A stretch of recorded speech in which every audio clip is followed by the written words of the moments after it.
Any virus అంటే జలుబు are respiratory virus మనము ఒక అంబ్రెల్లా టర్మ్ లాగా యూజ్ చేస్తే these are all respiratory viruses. అంటే వాళ్ళు అది శ్వాసకోశకి ఎఫెక్ట్ చేసే ఆర్ సంబంధించిన వైరసెస్ అనమాట.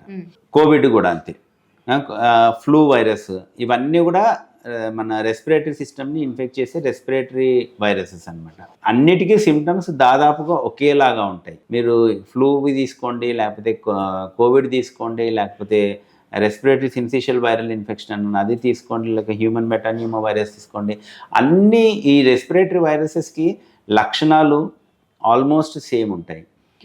దానివల్ల వచ్చే సిమ్టమ్స్ సేమ్ ఉంటాయి, వచ్చే విధానము ఆల్మోస్ట్ సేమ్గా ఉంటుంది అనమాట. అంటే డ్రాప్లెట్, ఫర్ ఎగ్జాంపుల్ మనం కోవిడ్లో మాట్లాడుకున్నాం అంటే అది ఎలా స్ప్రెడ్ అవుతుందో ఈ వైరస్ కూడా అదే విధంగా స్ప్రెడ్ అవుతుంది. అంటే డ్రాప్లెట్ ఇన్ఫెక్షన్ అంటాం. అంటే ఫర్ ఎగ్జాంపుల్ ఇప్పుడు నేను మాట్లాడుతున్నాను, ఈ తుంపర్లు పడుతూ ఉంటాయి, మనకు కనపడడం కూడా కనపడవు అనమాట. సలైవల్ ఇది వస్తూ ఉంటుంది, దాంట్లో ఉంటుంది వైరస్. దగ్గినప్పుడు కూడా ఆ వైరస్ బయటకు వస్తుంది, అది గాల్లో తేలాడుతూ ఉంటుంది. ఆ గాలిని మనం పీల్చుకున్నాం అనుకోండి, మనకు ఆ ఇన్ఫెక్షన్ వచ్చే అవకాశం ఉంటుంది.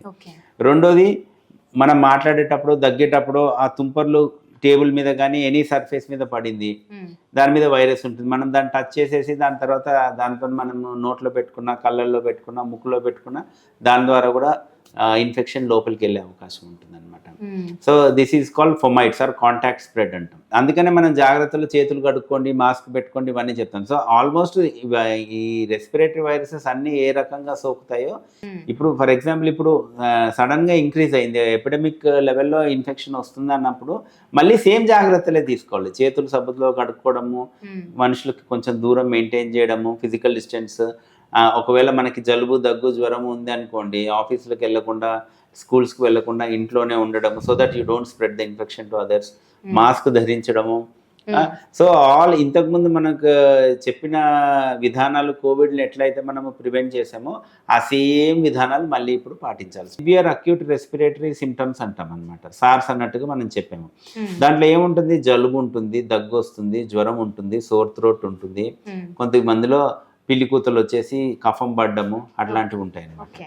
So these are all very common for all respiratory viral infections. Same ఇది కూడా అదే రకంగా ప్రెసెంట్ అవుతుంది. సో ఇప్పుడు మనకి ఏంటంటే ఎపిడమిక్ ఉంది అని అనుకుంటున్నాం కాబట్టి దానికి టెస్ట్ చేయాలి. దానికి టెస్ట్ ఎట్లా చేయాలంటే సేమ్ కోవిడ్కి ఎలా టెస్ట్ చేసేవాళ్ళమో దీనికి కూడా అదే, స్వాబ్స్, థ్రోట్ స్వాబ్ కానీ నాసల్ స్వాబ్ కానీ తీసుకొని సేమ్ ఆర్టీపీసీఆర్ అనేది రివర్స్ ట్రాన్స్క్రిప్టేస్ టెస్ట్ ఉంటుంది కదండి, పీసీఆర్ టెస్ట్, అదే విధంగానే దీని టెస్ట్ కూడా చేయాలన్నమాట. ఇది ఆర్ఎన్ఏ వైరస్, ఇది కూడా సేమ్ ఆర్ఎన్ఏ వైరసే, కోవిడ్ కూడా ఆర్ఎన్ఏ వైరస్ ఉండింది. ఆర్ఎన్ఏని ఎలా నిర్ధారిస్తామో, ఎలా గుర్తుపడతామో అదే టెస్ట్, అంటే సిమిలర్గా దీన్ని కూడా అలానే టెస్ట్ చేసి నిర్ధారించవచ్చు అనమాట. కాకపోతే అది అంత విరివిగా అవైలబుల్ ఉందా ఆ టెస్ట్ అంటే ఆబ్వియస్గా ప్రస్తుతానికి లేదు, ఎందుకంటే అది అంత మనుగడలో లేదు కాబట్టి ఇన్ఫెక్షన్, అంత టెస్ట్ ఫెసిలిటీస్ ప్రస్తుతానికి లేవు. ప్రాబబ్లీ ఇప్పుడు ఏమైనా హైక్ చేస్తుండొచ్చు గవర్నమెంట్, ఇప్పుడు ఇన్ఫెక్షన్స్ వస్తున్నాయి కాబట్టి.